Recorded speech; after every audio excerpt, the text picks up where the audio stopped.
I'm Sean O'Keefe. I'm the founder of Career Launch and the author of Launch Your Career. If you're looking for personal growth and how to live a more healthy life, listen to my good friend Joel Evan on the Hack Life podcast.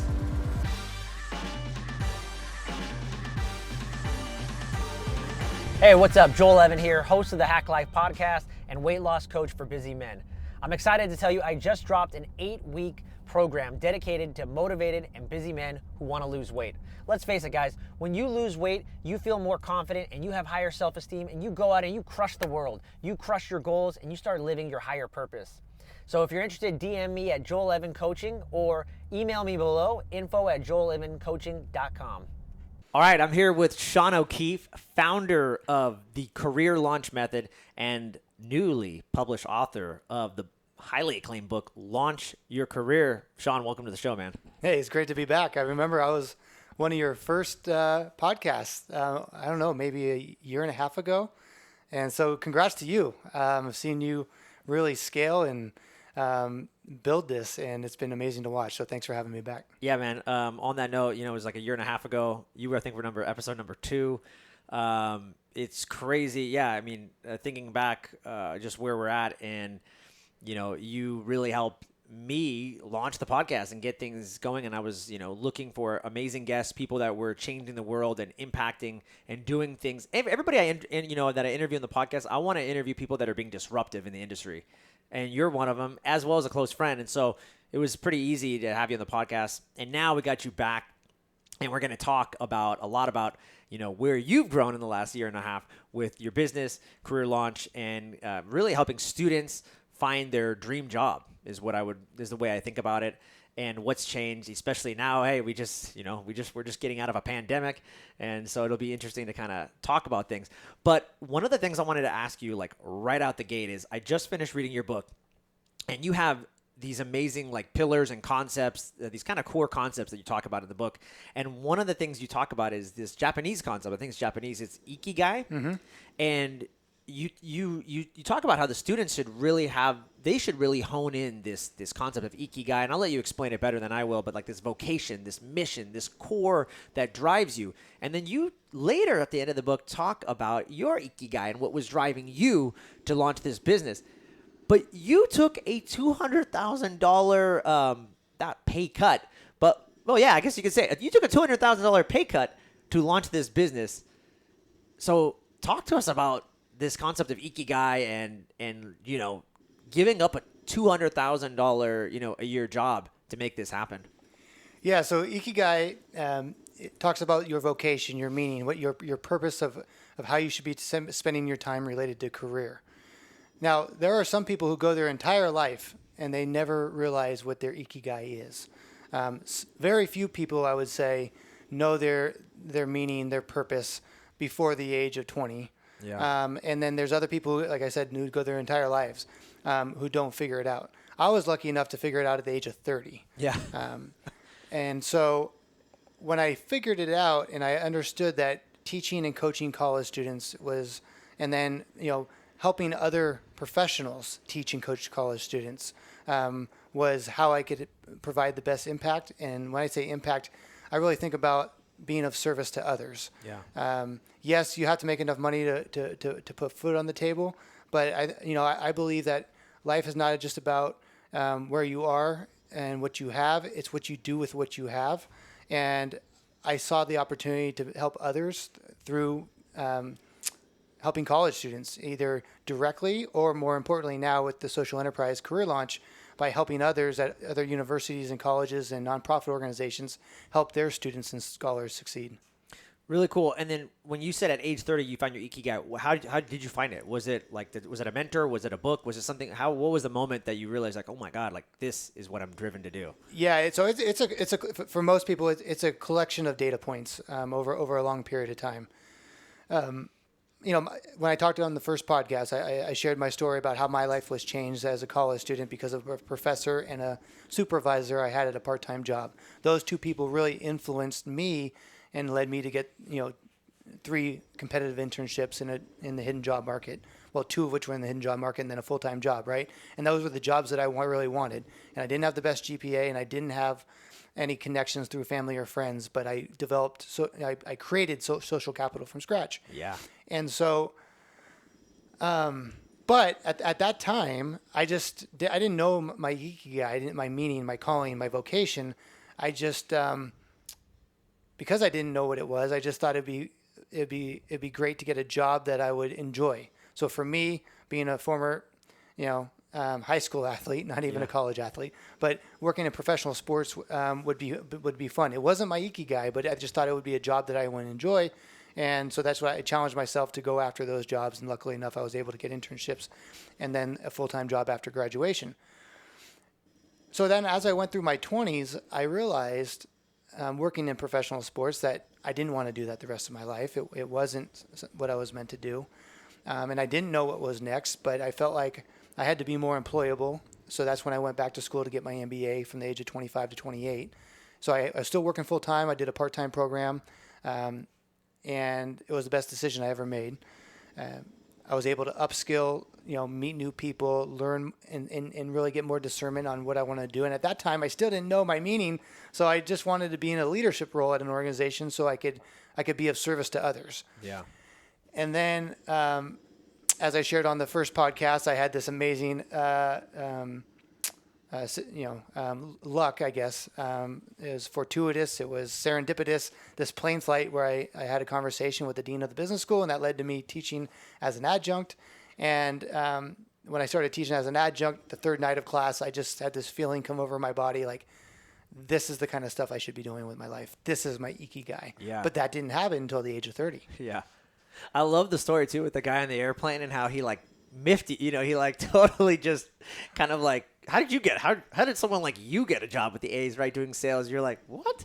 You kind of had to look at the guy, wait, what? But then at the same time, he offered you a position in the future, and it's something that you took him up on, teaching and being a professor and where you are now. So it is serendipitous. It's amazing those connections, those contacts, and what you did to, keep that law of attraction, which I think we're going to talk about in a little bit, and that vibration is what I like to say. Very cool. And just so everybody knows, Sean was like on the podcast for like I think it's episode 2. And if you want to know about his origin story and how he created this career launch method and like how college students can really, it's a no-brainer, guys. The method is like, it's pretty bulletproof. If you want to learn how to get your dream job and you want to learn how to land that. The interesting thing, of course, too, and we talked about in the last podcast, is there's so many life skills that it's not even the dream job. It's like that quote, like, it's not the journey. It's not like the goal that you're going. It's like who you become in the process to get the goal. Even if you don't get the goal, like that is like that is the learning moment. And it's something else we'll talk about in this episode is there's a lot of people in stories that you have from the book of students who have used your method to get to attempt to get their dream job. They don't get it, so they go back, review some of the tactics and strategies for outreach, and then they get the dream job that they weren't even thinking about. So that, I think, is even more important for like who these people become after the fact. But long story short, if you want to go learn about your origin story and then just how you created it, why you created it, and what you're all about, go back and check out this episode. Today, we're going to get more into the book and what's happened over the last year and a half for Career Launch. So let's jump into some of the things you mentioned in the book.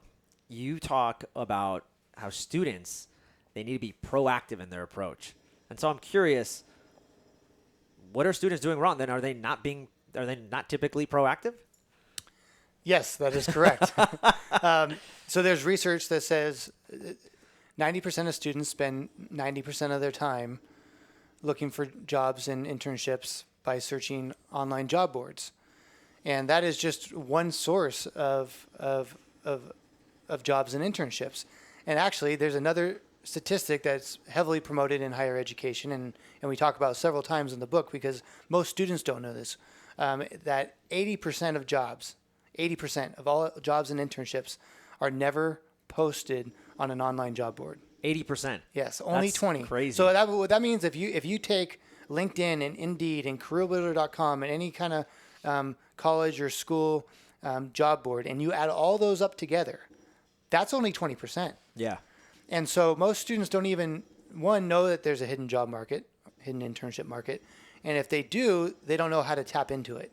So the book provides, detailed, proven strategies based on 11 years of data of students that in my classroom or students across the country who've gone through the career launch programming on exactly what they need to do. And so it's very scaffolded, we call it in higher education, meaning that there's 8 major steps, but there's several micro steps to each step that takes students through what they need to do to optimize their chances of reaching out to a professional at a company, at a nonprofit, at a government agency where they want to work one day and set up a meeting, which we call a career conversation.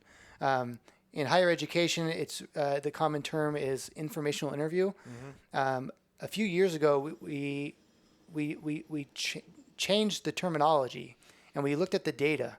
Are students more likely to get a yes when they ask a professional for an informational interview, or if they change the term to asking for a career conversation, are they more likely to get a yes?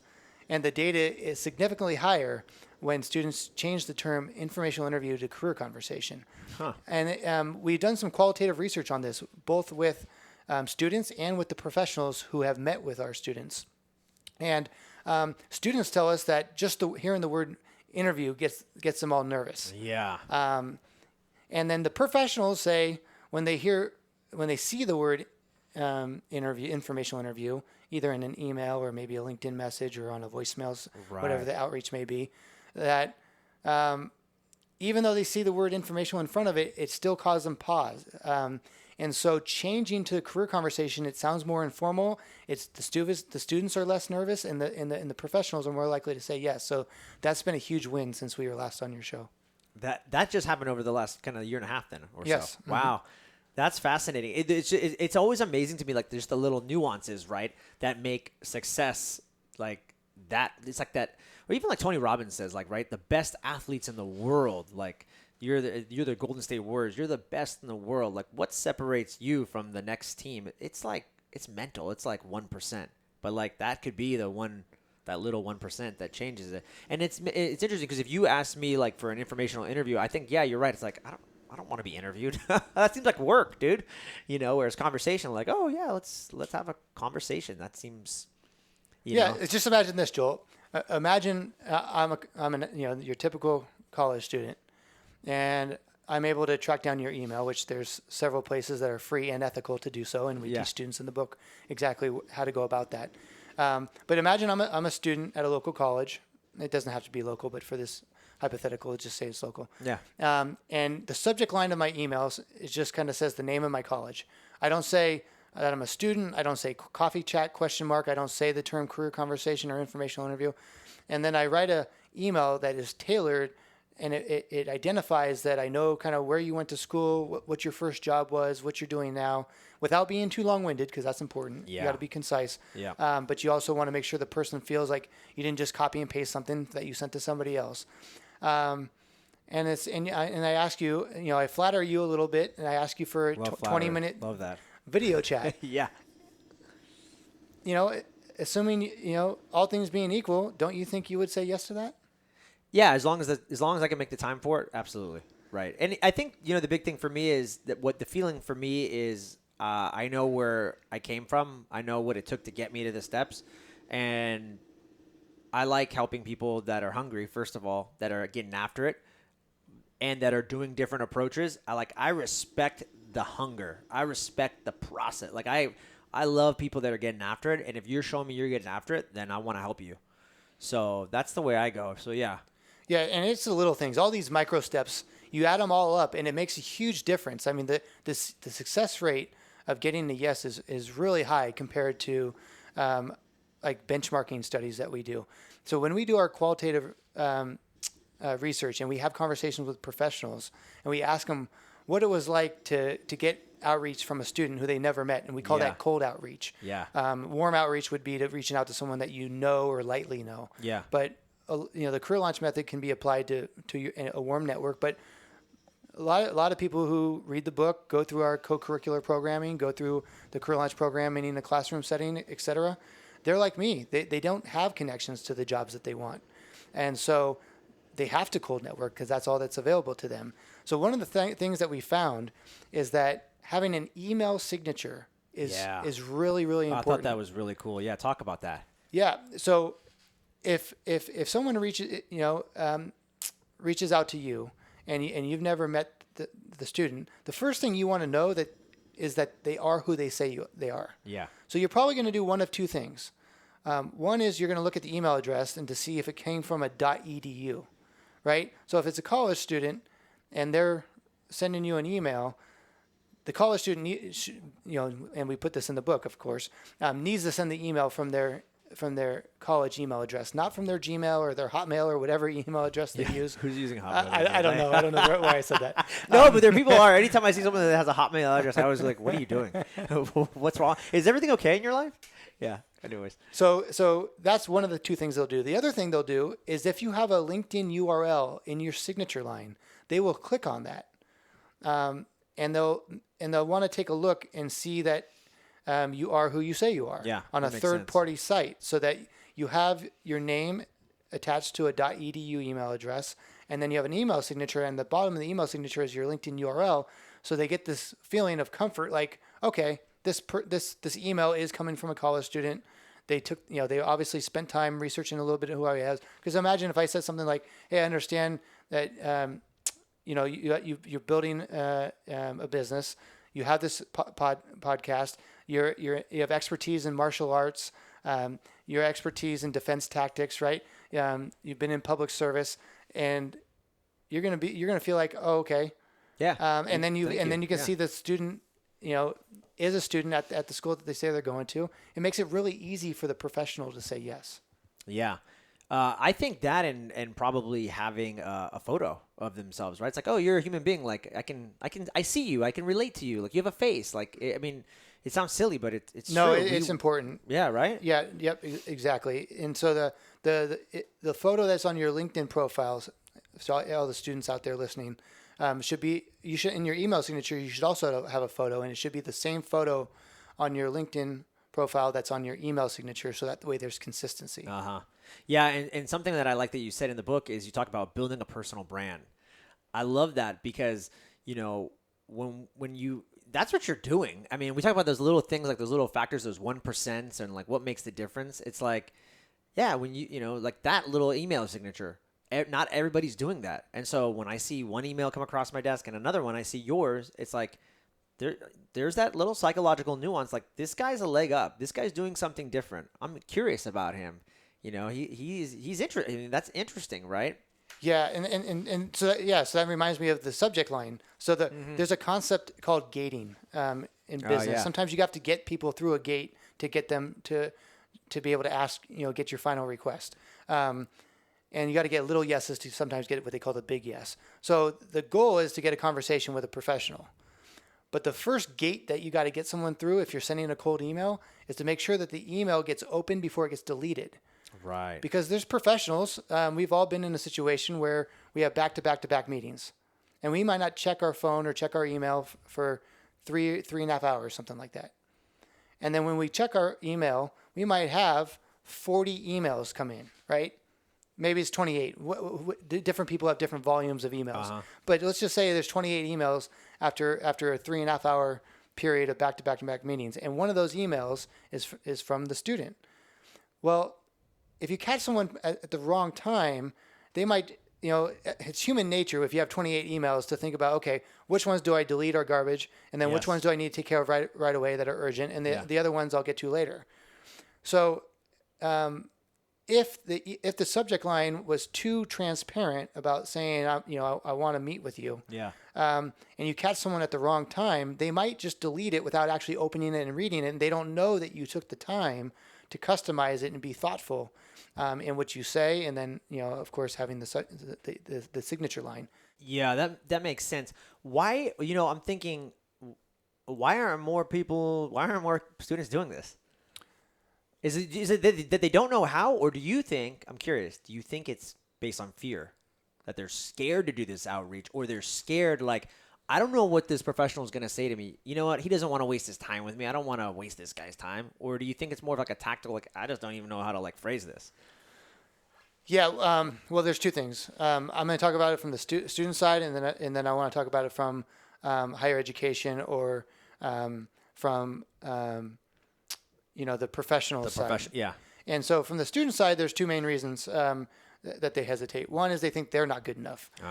They feel like you said, why would someone want to meet with me? Yeah. I'm just a student. Why would What anyone? value can I give you? I understand that this is work for other people, but why me? Yeah. And it's so amazing that, I mean, even the students that are, whose stories are highlighted in the book. I mean, we have thousands of success stories at this point. Yeah. But even students that have, we have students who, just have the workbook or just have the book in the workbook at this point, or who've gone through the micro learning, the group coaching, and the book in the workbook. They've taken the assessment. They've done everything career launch related. And even the students who've done it all, they still, after, getting everything that they need, are a little bit hesitant, but then they understand only good can happen. And the only bad that happens is a little bit of time that they spent on it, which would be time they probably would have spent applying to jobs online anyways. But this concept of reaching out to someone you never met, I mean, it's one of the scariest things that you can ask a student to do. I mean, it's public speaking and giving presentations, and then reaching out to a professional you never met. And so students think, I'm not good enough. And then they think, well, why wouldn't a student want to meet with me? And in the book, we go into their 6 major reasons why professionals say yes. So in the qualitative research that we've done, we've asked this question to the professionals: why did you say yes? And having empathy and remembering what it was like to be a college student is one of the major ones. And then also wanting to pay it forward and give it back, because everyone that has had success doesn't have success in a silo. Someone else helps them. And so if a student reaches out and they make it really easy for the professional, which is what we do, is teach students how to make it really easy, then they could say yes. So that's on the student side. In higher ed, and this is why the Career Launch Social Enterprise was born, is because we really, I mean, the focus of the social enterprise is not to serve students directly. The book is going to be a vehicle for that. But we really want to scale impact by providing multimodality programming for colleges and universities and nonprofits that give scholarships to students to help these students early and often build social capital and then land internships after sophomore year, after junior year, and then have a job before they even graduate. And not just a job, because so many students graduate and are underemployed, meaning they don't even need a degree to have the job that they have after graduation. And that's something, so many are looking to change. Yeah, and you're filling the gap right here, for sure. Well, you're plugging a hole where we're partnering with colleges because traditionally over the last 50 years, colleges and universities, the main services, just to be very general, is career fairs, or these big events a couple times a year. It's one-on-one counseling meetings for 30 minutes, 45 minutes, an hour, and then workshops. Mm-hmm. And see, the thing is, so teaching someone how to build social capital from scratch, you can't do in a workshop. No. Nor can you do in a one-on-one, because just think back to when you were in college. And if you had a sit-down meeting with a career counselor and they talked to you and gave you advice for 45 minutes. Now, these career counselors are amazing. They're great at what they do. The problem is not with the career counselor. The problem is with the student, because the student is only going to retain about 5 to 10 minutes worth of the 45 minutes of coaching. Or even a half an hour or an hour of coaching. Yep. And so Career Launch was created to say, hey, okay, we understand. Let's bring some different modes of delivery. We know that this concept of building professional relationships from scratch cannot be taught in even 2 or 3 one-on-one meetings. I mean, a lot of it can be taught, but to really get students to take action, because that's what we want. Yeah. We don't want to just teach and have things in students' minds. We want to teach and then have students take action. Of course. And so the micro learning program that we have is 28 days. So every day for 28 days, students get a text message and an email. And so the colleges that we partner with, and we have partners on the East Coast, all over the country, 2-year schools, 4-year schools, public schools, private schools. And we partner sometimes with the Career Center, sometimes with the First Gen program, sometimes with the military connected programs, transfer student programs, career education programs. That's one of the most enjoyable parts of this journey so far for me with the social enterprise, and which is highlighted in the book, is that any student at any college, at any age, studying anything in any major, any program of study, can apply this 8-step method and have success. And so just to finish my thought on higher education, and so if someone in higher education is listening, or you have a friend who works in higher education, really encourage them to get in touch with us, because we're seeing phenomenal results on being able to amplify what colleges and universities are already doing, to scale and impact more students by bringing the micro-learning, the group coaching, the workbook, the book, and the assessment to the students, to scale the number of students who can do this intimidating task of building relationships from scratch with professionals. Yeah. One of the things I thought was cool is, and I don't know if you've thought about this. This is like another business idea, but like I would benefit this. I'm a whatever you want to call a young professional, which is like one of the terms in the book that I learned, a young professional. But like someone could use this, because here's the fact of the matter: people that are in their current jobs right now didn't develop these skills. They didn't. They got their job luckily, or somehow it happened.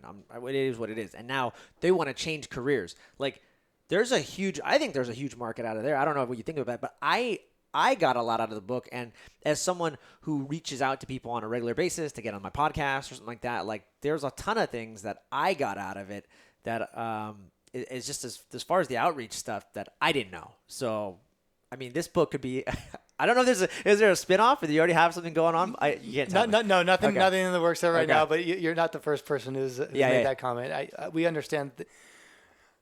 But, I know one of the things you wanted to ask me about was the process of writing the book. And so I think this is a good jumping off point for that, is that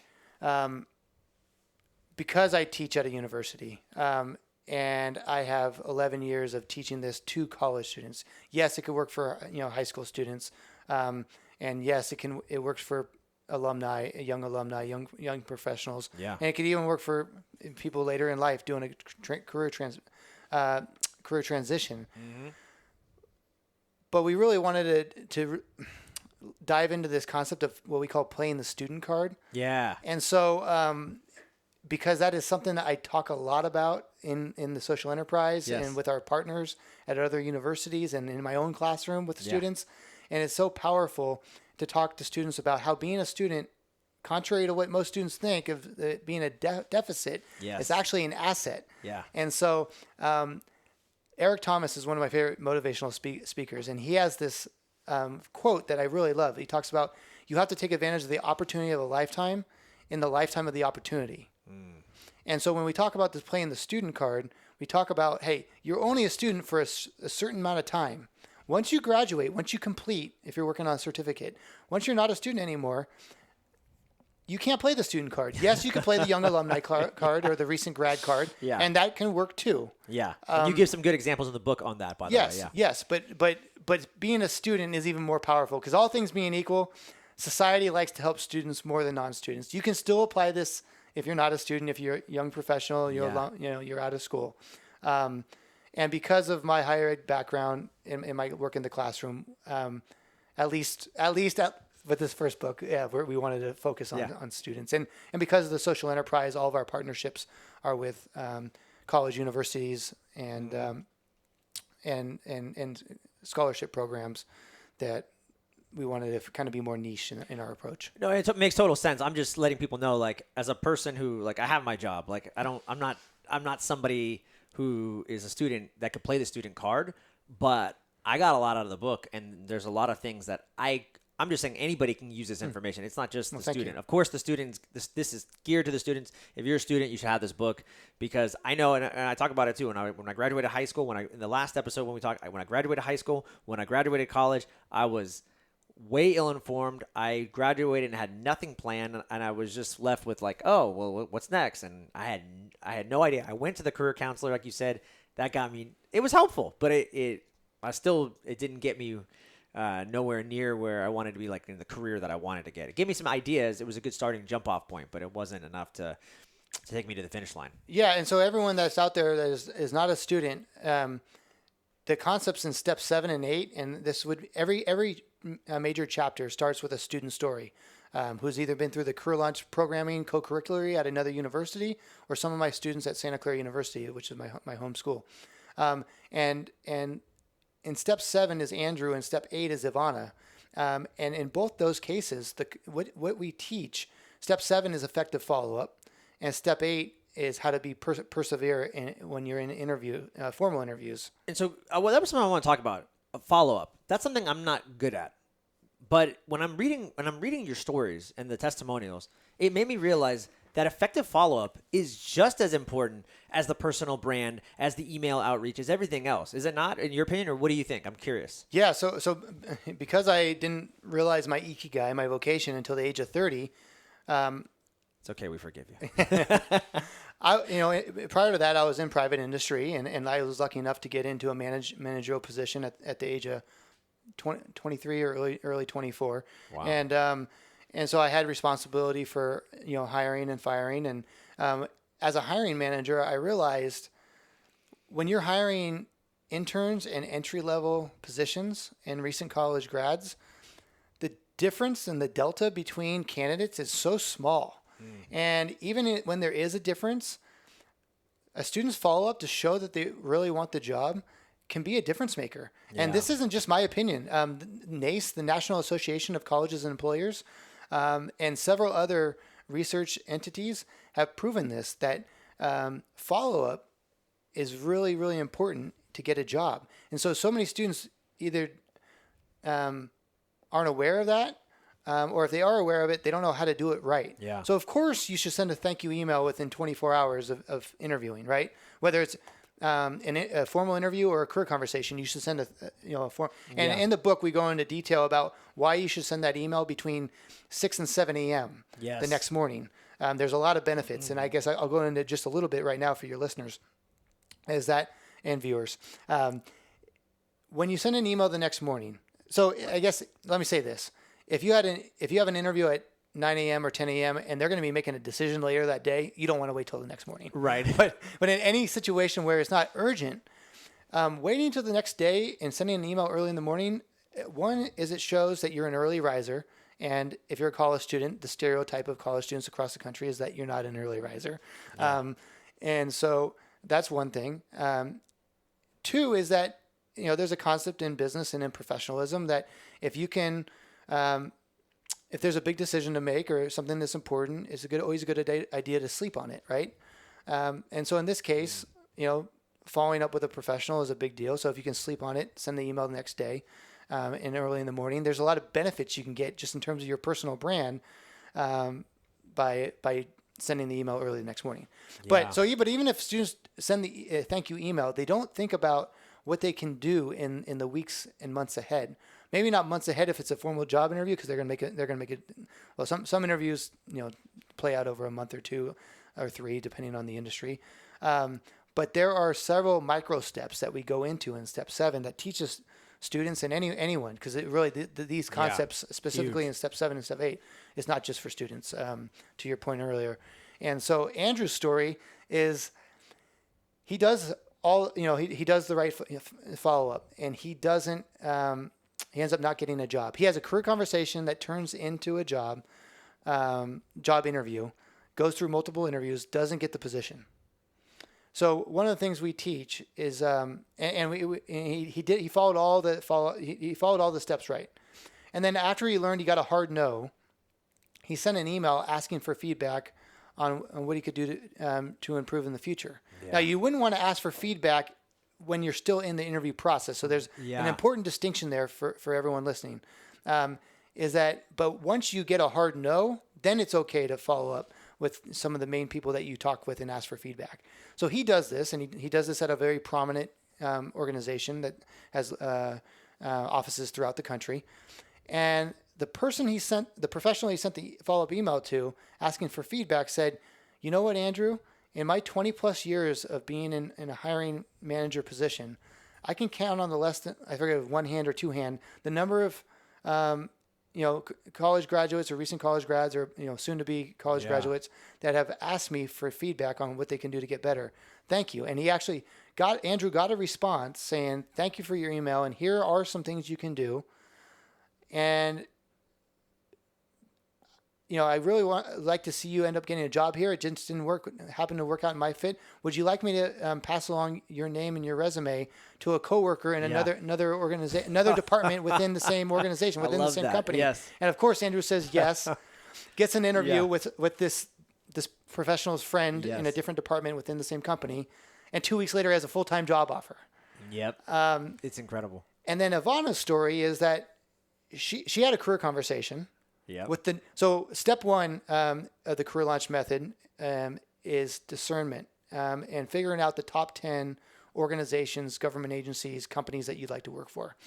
So number one on Ivana's list was this company called Palo Alto Networks. That was the number one company on her list.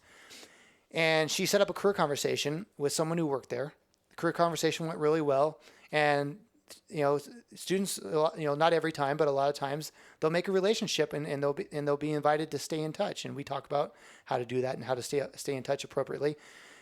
This career conversation that she had with this professional becomes an instant advocate and gets her into the interview position. Yeah. So she went through the Career Launch co-curricular program through her university's, Career Center offering after she graduated. So she graduated out without a job, and then she went through the micro-learning and the group coaching, and she got the Launch Your Career workbook. Nice. And gets the career conversation. That person sets her up for an internal, a formal interview for a job, for a full-time job. She goes through like 6 or 7, I forget how many, but it was a lot of interviews. Yeah. She doesn't get it. Yeah. She doesn't get it. Yeah. And I remember she was bummed. But instead of just, wallowing in her sorrows, she kind of gets back up on the horse and continues the career launch method. And she ends up finding out that a similar position in a different part of the country was open, and she was open to living in different parts of the country. Yeah. She gets in the interview, she follows up with the person that she had the career conversation with, say, I didn't get the job. And I think that person already kind of knew. And he didn't lose any enthusiasm for her candidacy. Sometimes there's a lot of good candidates, and sometimes we just aren't the ones that get picked. Yep. So we just got to keep persevering. So she gets an interview for the similar position in Austin, Texas. And she goes through 6 or 7 interviews and gets the position. And this is like step one of the career launch method. Make a top 10 list. This was the number one company on her list. She had no connections to this organization. Crazy. She wrote down and was methodical about step 2, strategic contacts, and identified some people that could be strategically helpful to her, reached out, built relationships, and that in essence is the career launch method. So it's so fun to be able to share these student stories in the book, like Andrew and Ivana. And going back to this tangent that I went on here, you had said, hey, the book's not just for students. And you're right, because the concepts that we can learn from Andrew and Ivana relate to anyone at any stage of life looking for an internship, job, apprenticeship, etc.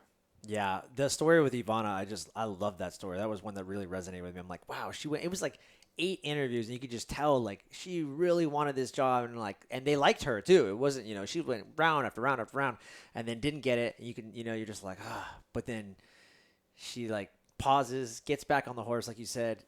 Let me use some of the tactics and tools from the career launch method, and then that parlayed into another. It was such a great story. I really love that one. I wanted to ask you, this was not just a year and a half that passed since we last talked. This was the year of the pandemic. So I'm curious, is the career launch method pandemic proof? Have you noticed anything? What's changed with the delivery and your approach? Can people still do the student card and all these things you're talking about, even in a pandemic kind of world? Yeah. So of course, in-person career conversations didn't happen during the pandemic. But video chat, career conversations did happen. And actually, the success rate of getting a yes from a professional to a career conversation, it went up. Wow. It went up. Why do you think that was? Well, one is before, I think a lot of students were asking for in-person because in-person translates to internships and jobs at a higher rate than video chat. Yeah. And so students were just asking for in-person. Some students were asking for an in-person or a video chat. Yeah. Now with the pandemic, we were just asking for professionals for a video chat for 20 minutes. And I think a couple different factors. One is the fact that our our whole country, and I guess that, the world had to get used to video chat as a mode of communication. Yeah. And so there's overnight, society went from being very comfortable with this mode of communication being video chat. Yeah. I think also empathy.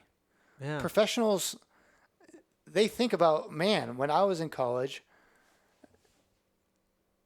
imagine how hard that would have been if I had to do it learning remote. Yeah. Right? Yeah. And so I think when students or when professionals, well, I don't know, I know because we've talked to professionals about this, and they've shared with us, there was extra empathy because of knowing that students are living some of these most exciting years of their life, at home. Yeah. Instead of being away at school. Yeah. Very cool. I love that. I was thinking it'd be fun, at the end of the book, you talk a little about negotiation, and that's always on people's minds. And this was actually something I wanted to talk about to you, because you're someone who I've reached out to in the past and said, like, hey, can you help me like prepare for this negotiation stuff? So I thought it might be fun to do like a little mock negotiation if you're down for that. Oh, I'd love to. I love for you to be the. Let's do a hypothetical here. Okay. Yeah. Okay. Let's do it like this. You're looking for a full-time job, and you applied for a job. Let's just say you kind of did the traditional route. You applied for a job online. Okay. And you and I'm about to be the recruiter that you have your first phone interview with. Okay. Okay. And we're 20 minutes into our phone conversation. Okay. That's where we're going to pick up this hypothetical. Okay. So Joel, I got to tell you, it's been really nice talking with you. And I have a really good feeling that you're someone we want to move on to the next round of the interview process. When it comes to salary, what are your expectations? Oh man, thanks for thinking so highly of me. That's really humbling, man. I really appreciate that. Man, I don't know.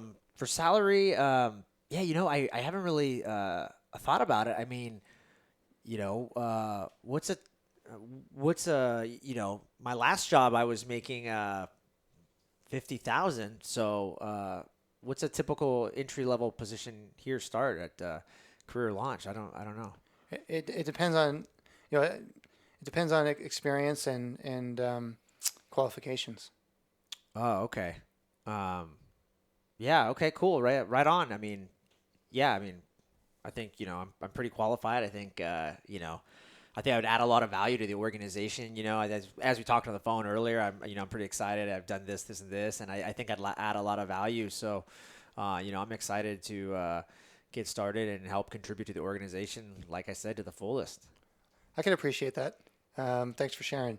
The software system that we use here requires us to put in a number or a range. What would that be for you?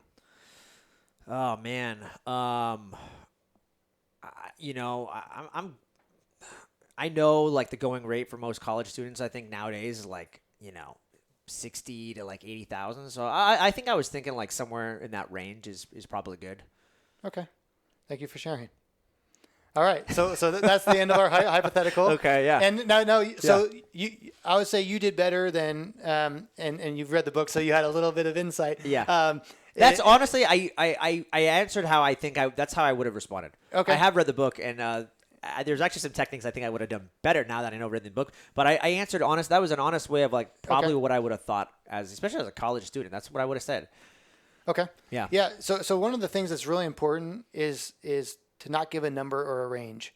And that range one really threw me off because the range one makes you almost feel safe to give a range. Like, okay, because I can go 60. I can start low, but also be like, yeah, like I also know on the high end, it's like 80. But it's so relative, right? Yeah. I mean, so positions in some nonprofits pay a lot less than that. And positions for software engineers pay a lot more than that, right? So it is relative depending on the candidate and what they're looking at. But let's just talk about some theory here, or some of the reasoning why you don't want to give a number or range. You want to play this cat and mouse game, and just I like to say if someone says, Sean, what is your salary expectations? Yeah. At this time, I'm focused on finding the right fit, and I'm confident that when I do, salary and compensation won't be an issue. Yeah. Because the goal is not to give a number or a range, because You never give a number on the phone. so there's different philosophies. Later in life, for entry level positions and for college students, most of the time you're going to want to utilize the strategies I'm talking about. Yeah. There's a counter strategy called dropping the anchor. That means but that's probably only for people in their career saying, I need a minimum of this. Yeah. So the reason why why you don't want to drop the anchor if you're a college student is because if you give a number or a range that's too low, you might be leaving money on the table. Yep. And if you give a number that's too high, you might be cut off from the next step in the interview process. Yeah. So here's the thing. If your number is too high, why would me as the recruiter on the phone, if I know that there's no chance we're going to be able to pay you what you just told me you want, why would I have you go through 2 or 3 more, 4 more interviews and waste, and suck up, to use someone else's time for 2 or 3 more times, right? So that's why you don't want to give a number too high, because you might unintentionally disqualify yourself. Yep. If you give a number too low, then you might be leaving money on the table. Now, a lot of students think, well, I know because of Glassdoor or LinkedIn or some of these third-party websites that I wouldn't be saying a number too low. But I've had so many different times students have shared with me who didn't use the process and then got into a job, and a year or two later, found out that they left money on the table. Because sometimes policies change as far as what pay goes for a certain position. Sometimes there's mergers and acquisitions, and there's an emphasis on a certain part of the company to pay more. And sometimes that the job sites like Glassdoor and LinkedIn, they don't always capture that in real time. Yeah. And so you might be thinking, I have a good reason for saying a certain number, but it doesn't serve you well. So that's the first part. I want to share with your listeners and your viewers about salary negotiation. The other part is you don't want to negotiate until you get an offer in writing. Now, so do you tell the person if they are start asking for a range, you go, I'm not going to do that until I get a do you just skip to that step? No. So is there some more kind of playing? We're doing a little playing. Yeah, I call it there's playing, a dance. Yeah, there's a dance, right? You could call it verbal judo. You could call it playing, verbal tennis, whatever you want. But yeah. So there might be this cat and mouse game. So going back to that analogy is, if I were to say, I'm focused on finding the right fit. I'm confident when I do, salary and compensation won't be an issue. Yeah. You would probably say, as the recruiter, well, thanks for sharing, Sean, but I need a number. Either my boss requires me to have a number, or my software system, but sometimes they really want to get a number out of you. So then at that point, I would say, well, what is your range? And I'd ask them. I'd hit the ball back in their court. But they would probably say, well, the range depends on qualifications and experience. So then, are you stuck? No. And in the book, we talk about this. You have another question. You have another tool in your tool belt, so to speak. And this doesn't work for startups, or it doesn't work for brand new positions. But for everything else, it does. You could say, of everyone that's been hired for this position in the last year or 2 or 3, depending on how big the company is. What is the lowest and what is the highest amount of salary and compensation someone has earned? Interesting. And so I have so many students that have come back who said they've utilized this technique, and a lot of times the interviewee will say, you know what, we can circle back to salary and compensation at a later time, and then that's what you want. Yes. And that's why one of the other golden rules of compensation negotiation is you don't want to negotiate until you have an offer in writing. Now, some employers purposely try to get you commit to a verbal. You've been through 4 or 5 interviews, some 6, or in Ivana's case 8 interviews. Yeah. And they don't want to go back and forth on negotiations, so they'll want to just get you to commit. So they might either on a video chat or a phone call or an in-person meeting say, Sean, you might. Hey, congratulations. We want to make you an offer, bring you on the team. It's going to pay this. You're going to have this amount of vacation. You're going to have this, if there's stock options, like all the benefits that we can. Your start date would be this. Do you accept?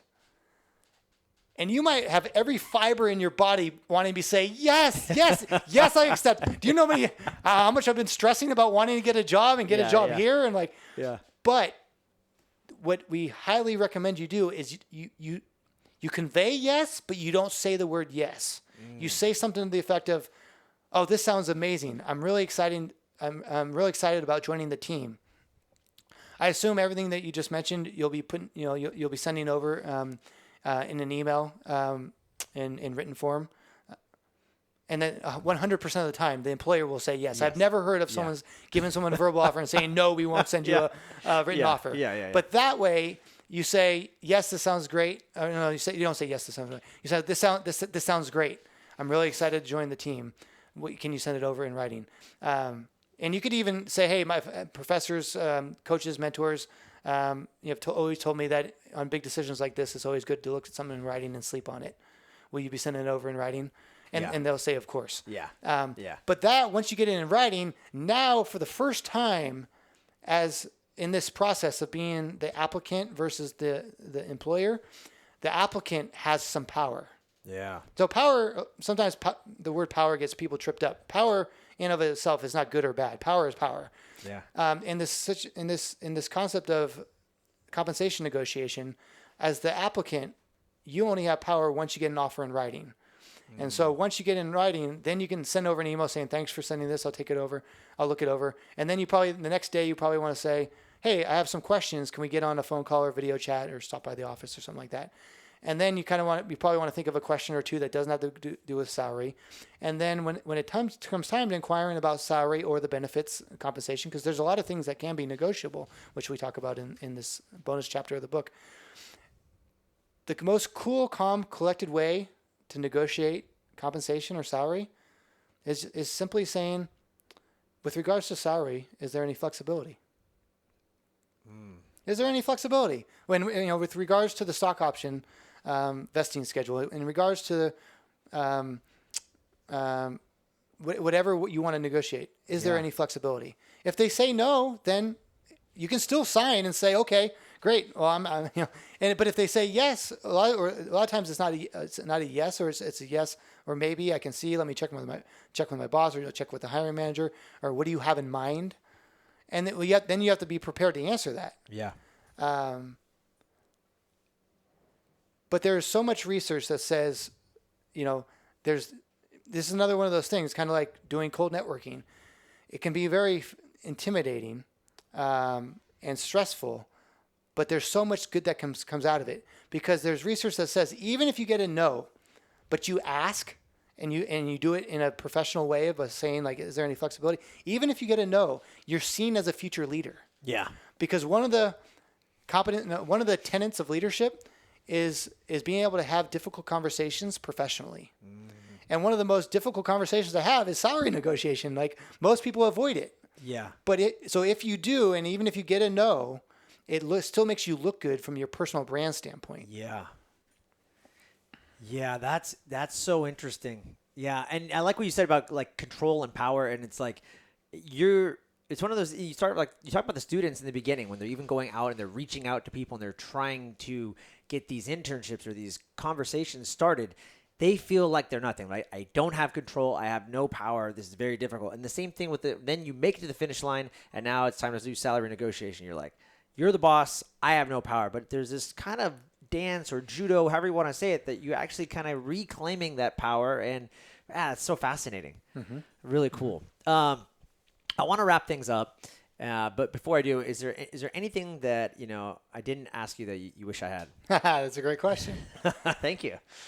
No, I just want to reiterate, Joel, it's been amazing to see your growth in what you're doing with this podcast and helping all the people that you serve. You've had some amazing guests talking about how to improve, right? A lot of, what you're about, biohacking, is like how to help others improve their life, to help make their life more rich in different facets and areas of one's life. And so it's really great to be back again a year and a half later and see all that you've done, and a chance to share with all your viewers and listeners. Thank you. Yeah, I appreciate that. And just on that note too, like, I talk a lot of my podcast is health related, but I interviewed someone recently on taxes and wealth. And same thing with you. Like, I think people don't understand, but getting your dream job, getting your dream career, like, that's a facet of health, wealth, family, like all these things make up like a better version of you. And so I really think it's not just health. I want people to be very, very clear. Like that's why I value you having this on the podcast, because it's a huge, huge tenet of someone's life. So yeah, man, thank you. And thanks for doing what you're doing and pushing through. I know coming out with the book was, it was a lot. And so, we're just grateful that, people like you are here on the earth disrupting it in a positive way. Last time I asked you the lightning round questions, I asked you like several questions, like what's your favorite book? What would you recommend? We went through all of that. So this one, I'm going to keep the lightning round very brief, but are there any exciting, you just launched the book, and I have a lot of authors that I interview, and I'm like, I know you just finished this project, but a lot of people, I'm telling you, it's like these guys are driven. And I'm like, hey, is there anything, I know you just finished this project, but is there anything else exciting that you're working on? Yeah, well, we with the book comes the career launch readiness assessment, and that really helps students understand their readiness in terms of being able to build professional relationships from scratch and access the hidden job market to land the jobs and internships they want. So that assessment, which comes included in the book, what we found from our partners at colleges and universities is they want to be able to help more students understand their readiness to start doing this professional relationship building. And so they've seen such value in the assessment that they've asked us to create a data analytics package so that they can have macro data in the aggregate of all their students. So we kind of break down, we took a look at all the data over 11 years and what are the 5 key areas that matter most to being able to develop relationships from scratch with professionals and then tap into the hidden gem market. Wow. And so we identified those 5 areas, and then we developed this assessment that looks at one's readiness in each of those areas. And so now we can customize assessment modes and mediums for different colleges, universities, and scholarship programs to be able to have students take the assessment. And the great thing about the book is that in the assessment is it allows students to take the assessment 3 times so they can track their progress in their development over time, because probably, we encourage our readers of the book to take the assessment right away. Yeah. Just get a baseline. Yeah. Where are you? Then read the book, go through all the exercises, start incorporating the method, incorporate all the micro steps, and then take the assessment again and look at your own personal growth and development. And that delta is going to be very, in all the data we have so far, it's a big jump. And then students are going to continue to get better and better in these areas. So if a student goes through reads the book as a first year or a sophomore, they might want to take it again when they get closer to graduation or completion, et cetera. Yeah. Yeah. Very cool. This is a question I've been asking a lot over the last year, and it's been really cool to see how people with this growth mindset and just how they've answered the question. And we know the pandemic 2020 was a really crushing year for a lot of people, but I've noticed that many successful people have reframed that, and they've turned that year into some of their best years, is what I've heard. And so I'm curious for you, 2020, I want you to finish this sentence. 2020 was the greatest gift because ... Oh, more time with family. Yeah, without a doubt. Between teaching, starting a social enterprise, and writing a book, and then teaching at a university that is about an hour away from where I live. Yeah. Of course, no one wants the pandemic to exist, but positive that came out of it is, I was teaching remotely, and that freed up, at least at a minimum 4 hours a week of drive time. Yeah. Because I teach on Tuesdays and Thursdays. And so you talk about 4 hours a week over a year plus, that's a lot of time. And that time went, towards time with, my family. And so, I'm grateful in that way, to be able to take care of these 3 major things that related to career and not have, and to have some of that extra time to spend with the family. Yeah, so cool, man. I love that. last but not least, where can people find you? And by the way, if colleges, if people want to reach out to you, I mean, is there a way that you can? I mean, people that obviously we have the book, like everybody can go out and get the book. Students that don't have access to the career launch method throughout their university or schools, and they can't get to that because their university doesn't have it yet, they can get the book and get a lot of the good juicy tactics. But where can if colleges and universities, if they want to learn more about the method, where can they go, and just in general, or just students themselves, if they don't have access, again, where can they go if they want more than the book, like the group coaching and stuff you're talking about? Sure. So yeah, colleges, universities, careerlaunch.academy, www.careerlaunch.academy is the website for the social enterprise. And then for the macro data about the assessment, careerlaunchassessment.com, careerlaunchassessment.com. And then for students, Amazon, Barnes & Noble, any major retailer, Target will have the book. Boom. Yes. Right here. There it is. Launch Your Career, how any student can create professional relationships from scratch to land the internships and jobs that they want. Huge, man. Sean O'Keefe, thanks for a second round. Very good. Thank you, Joel.